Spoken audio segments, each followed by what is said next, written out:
حضور پاک صلی اللہ علیہ وسلم نے فرمایا عمر میں جو دیکھ رہا ہوں وہ تم نہیں دیکھ سکتے۔ حضرت عمر کئی صحابہ کے پاس گئے، یہاں تک کہ حضرت ابو بکر کے پاس گئے۔ حضرت ابو بکر صدیق سے کہا اے ابو بکر تمہیں پتہ ہے رسول اللہ صلی اللہ علیہ وسلم کیا فیصلہ کر رہے ہیں؟ کہا جنگ کی اجازت نہیں دے رہے ہیں، اور وہ بھی صلح ایسے کافروں سے دب کر کے ہو رہی ہے۔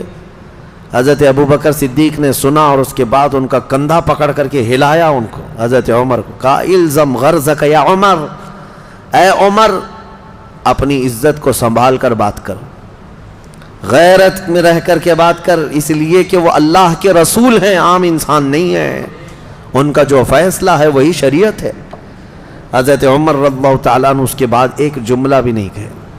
فرماتے ہیں اس دن دیکھا کہ صدیق اکبر کا ایمان کیا ہے، ہماری طبیعت مانے نہ مانے رسول کا جو فیصلہ ہے وہی حق ہے، وہی حق ہے۔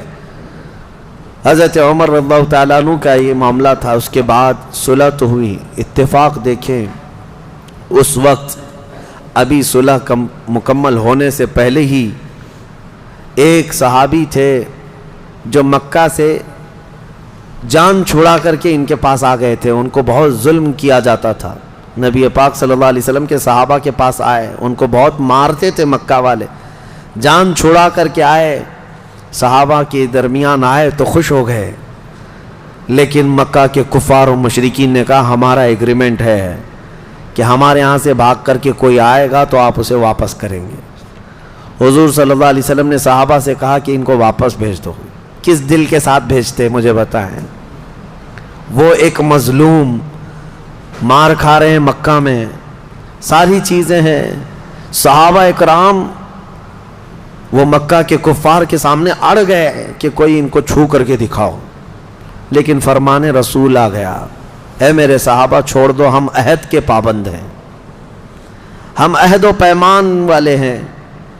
تو مجبوراً ان کو چھوڑنا پڑا، وہ گئے، روتے روتے گئے، فریاد کرتے گئے، لیکن رسول کریم صلی اللہ تعالیٰ علیہ وسلم کی یہ جو صلح ہوئی، واپس تو مدینے آئے، تب یہ سورہ نازل ہوئی جس میں اللہ تعالیٰ نے یہ ارشاد فرمایا لَقَدْ صَدَقَ اللَّهُ رَسُولَهُ الرُّؤْيَا بِالْحَقِّ لَتَدْخُلُنَّ الْمَسْجِدَ الْحَرَامَ إِنْ شَاءَ اللَّهُ آمِنِينَ مُحَلِّقِينَ رُؤُوسَكُمْ وَمُقَصِّرِينَ لَا تَخَافُونَ۔ اللہ تعالیٰ اپنے رسول کا خواب سچ کر دکھایا، بے شک کہ ضرور ضرور رسول آپ داخل ہوں گے مسجد حرم میں، وہ بھی امن و امان کے ساتھ مسجد حرم میں آپ آئیں گے۔ ہوا یہ کہ اس وقت حضرت عثمان غنی کو بھیجا گیا تھا مکہ کے حالات دیکھنے کے لیے۔ حضرت عثمان مکہ والوں میں معزز تھے، ان کی لوگ عزت کرتے تھے۔ حضرت عثمان غنی آئے، بات چیت کی غرض سے آئے، تو وہاں جتنے کفار و مشرکین کے سردار تھے انہوں نے دیکھا اور کہا عثمان تم سے ہماری دشمنی نہیں ہے، دیکھو ہم محمد صلی اللہ علیہ وسلم اور ان کے ساتھیوں کو آنے نہیں دیں گے مکہ میں، اور رہی بات عمرہ کی، تم احرام کی حالت میں آئے ہو، احرام کی حالت میں حرم میں آ گئے مکہ میں، کہا تم چاہو تو اپنا طواف کر کے عمرہ مکمل کر لو اور جاؤ۔ حضرت عثمان غنی نے کہا قسم خدا کی یہ احرام آخری سانس تک بھی باقی رکھنا پڑے تو رکھوں گا، بغیر میرے مصطفیٰ کے عمرہ نہیں کروں گا۔ وہاں پہنچ کر کے بھی انہوں نے خانہ کعبہ کا طواف نہیں کیا، خانہ کعبہ کا طواف نہیں کیا، عمرہ نہیں کیا، ویسے ہی چلے آئے۔ اسی کو امام اہل سنت فاضل بریلوی نے فرمایا نا، طیبہ نہ صحیح افضل مکہ ہی بڑا ظاہر، ہم عشق کے بندے ہیں کیوں بات بڑائی ہے۔ لوگ یہ مکہ مدینے کی فضیلت میں ڈسکس کرتے رہ جاتے ہیں، مسئلہ یہ ہے کہ صرف خانہ کعبہ ہی نہیں، اصل عظمت مصطفیٰ ہے، یہ نہ ہو تو پھر خانہ کعبہ کے لاکھ چکر بھی کسی کام کے نہیں۔ حضرت عثمان غنی رضی اللہ تعالیٰ عنہ کا یہ عمل بتاتا ہے کہ وہ احرام کی حالت میں اگر کوئی وہاں تک گیا ہے تو ظاہر سی بات ہے اب اگر احرام کھولے گا تو اس پر دم واجب ہے، بکرا قربان کرنا پڑے گا، وہ سب منظور ہے ان کو، لیکن میرے مصطفیٰ کے بغیر طواف کرنا منظور نہیں۔ واپس آ گئے، سال بھر نہیں گزرا تھا، 6 ہجری کا معاملہ ہے، 7 ہجری کے قریب دوبارہ نبی پاک صلی اللہ تعالیٰ علیہ وسلم دوسرے سال جب تشریف لائے رہے تھے، اس وقت 10,000 صحابہ تھے، اور 10,000 صحابہ کے ساتھ جب مدینے سے مکہ نکلے، وہ ہیبت ایسی طاری تھی کہ مکہ والوں کے دل پورے ہل چکے تھے اور کوئی مقابلے کو تیار نہیں تھا. سب ادھر ادھر بھاگم بھاگی چل رہی تھی. کوئی کس کے ہاں جا رہا ہے, کوئی کس کے ہاں جا رہا ہے. اور اللہ تعالیٰ نے اپنے نبی کو وعدہ پورا کیا. نبی پاک صلی اللہ علیہ وسلم 20 رمضان المبارک 7 ہجری کو مکہ مکرمہ میں اس شان کے ساتھ داخل ہوئے کہ حضور کے داخل ہونے کی تاریخ سے لے کر آج تک دوبارہ کبھی خانہ کعبہ میں شرک اور بت پرستی نہیں ہو سکی. حضور پاک صلی اللہ علیہ وسلم نے جو پاک کیا اور خانہ کعبہ کو جو اور مسجد حرم کو جو پاک کیا.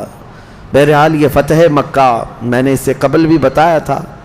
تو یہ روشن فتح جس کا ذکر سورہ فتح میں آیا ہے یہ فتح مکہ ہے. یہاں ایک مسئلہ ہے, عقیدے کی بات بھی ہے, میں عرض کیے دیتا ہوں. اس آیت میں اللہ نے فرمایا لِيَغْفِرَ لَكَ اللَّهُ مَا تَقَدَّمَ مِن ذَنبِكَ وَمَا تَأَخَّرَ. اللہ نے آپ کو روشن فتح عطا فرمائی. اب آگے کا جو آیت کا ٹکڑا ہے جو میں نے تلاوت کیا, غور سے توجہ, تاکہ اللہ تعالیٰ آپ کے اگلے پچھلے گناہوں کو معاف کر دے. بہت سارے لوگوں نے یہی کہا, آپ کے اگلے پچھلے گناہوں کو معاف کر. مارکیٹ میں ملنے والے بہت سارے قرآن کے ترجمے ہیں, ان میں اٹھا کر دیکھو تو یہی ترجمہ ہے, اے رسول آپ کے اگلے پچھلے گناہوں کو اللہ تعالیٰ معاف کر دے. اس لیے روشن فتح عطا کی تاکہ آپ کے اگلے پچھلے گناہوں کو معاف کر دے. ترجمہ کرنے والوں سے کوئی یہ سوال کرے کہ بھائی بتاؤ تو صحیح آپ کے رسول کے اگلے گناہ کون سے تھے, پچھلے گناہ کون سے تھے جس کی معافی کا اللہ نے یہاں بیان کیا ہے. جبکہ عقیدہ تو ہمارا یہ ہے کہ نبی معصوم ہوتے ہیں اور میرے آقا تو سید المعصومین ہیں, تو کون سے گناہ ہیں. اسی لیے ہم کہتے ہیں نا, ہر کتاب کو اٹھا کر پڑھ لینے کا نام علم نہیں. ہاں, جیسے آج گوگل کے بہت سارے شاگرد ہیں بیچارے, گھس جاتے ہیں کسی میں بھی. تمہیں اگر کہیں لکھا ہوا دکھ گیا اسلام تو یہ ضروری نہیں کہ اسلام ہی ہے. یہاں تو ہزاروں رہزن ہیں لباس خضر میں. ہاں, بہت سارے معاملات ہیں. کس سے پڑھ رہے ہو, کس سے لے رہے ہو, یہ دیکھنا ضروری ہے. قرآن کا ترجمہ کئی لوگوں نے کیا اس طرح سے, لیکن آؤ بریلی کے امام عشق و محبت کا ترجمہ کنز الایمان اٹھاؤ. آپ نے کس سلیس انداز میں اور کس ادب کے انداز میں فرمایا, اے رسول ہم نے آپ کو روشن فتح عطا کی تاکہ آپ کے اگلوں اور پچھلوں کے گناہ معاف کر دیے جائیں. کتنا بڑا فرق ہے آپ کے اگلے اور پچھلے میں اور آپ کے اگلوں اور پچھلوں میں, کتنا بڑا فرق ہے. آپ کے ذریعے سے اے رسول, آپ کی وجہ سے, آپ کی برکت سے اللہ آپ کے اگلوں اور پچھلوں کے گناہ معاف کرے. اس میں عقیدہ بھی سلامت ہے, عصمت کا اور بارگاہ رسالت کا ادب بھی محفوظ ہے. یہ ہے, اسی لیے ہم کہتے ہیں کہ جو لوگ ٹھوکر کھائے وہ ایسے ہی لوگ ہیں جو بے عشق رسول پڑھتے رہے یا بے عشق رسول قرآن کا ترجمہ کرتے رہے. میں نے بہت قبل آپ کو تفسیر میں بتایا تھا, اللہ نے فرمایا قد جاءکم من اللہ نور و کتاب مبین. تحقیق کہ تمہارے پاس اللہ کی طرف سے ایک نور آیا اور ایک روشن کتاب. نور سے مراد رسول اللہ کی ذات اور روشن کتاب سے مراد قرآن عظیم. لیکن اس آیت میں پہلے کس چیز کا ذکر آیا ہے؟ قد جاءکم من اللہ نور, نور کا ذکر ہے. نور ویسے نارمل چیز بھی یہی ہے کہ کسی بھی کتاب کو پڑھنے کے لیے لائٹ پہلے چالو کرنا پڑتا ہے. اجالا ہو تو کتاب پڑھی جاتی ہے نا, نور پہلے ہو پھر کتاب و مبین پڑھ سکتے ہیں. اسی لیے اس آیت کی ترتیب بھی دیکھیں, نور پہلے ہے. مطلب یہ ہے کہ تم پہلے اپنے قلب کو نور مصطفیٰ سے جگمگاؤ, پھر قرآن پڑھو, تمہارے قدم ہدایت پر رہیں گے, تمہارے قدم ہدایت پر رہیں گے. عزیزان گرامی وقار, اسی سورہ فتح کی آخری آیت ہے جس میں اللہ نے فرمایا محمد الرسول اللہ والذین معہ اشداء علی الکفار رحماء بینہم تراہم رکعا سجدا یبتغون فضلا من اللہ ورضوانا. اللہ فرماتا ہے محمد اللہ کے رسول ہیں اور ان کے ساتھ جو ہیں, اب ان کے ساتھ کون ہیں؟ صحابہ. سمپل سی بات ہے, ہر کوئی جانتا ہے. ان کے ساتھ جو ہیں اللہ فرماتا ہے ان کی صفات کیا ہیں, سنو ابھی. اللہ فرماتا ہے اشداء علی الکفار, کافروں پر سخت ہیں,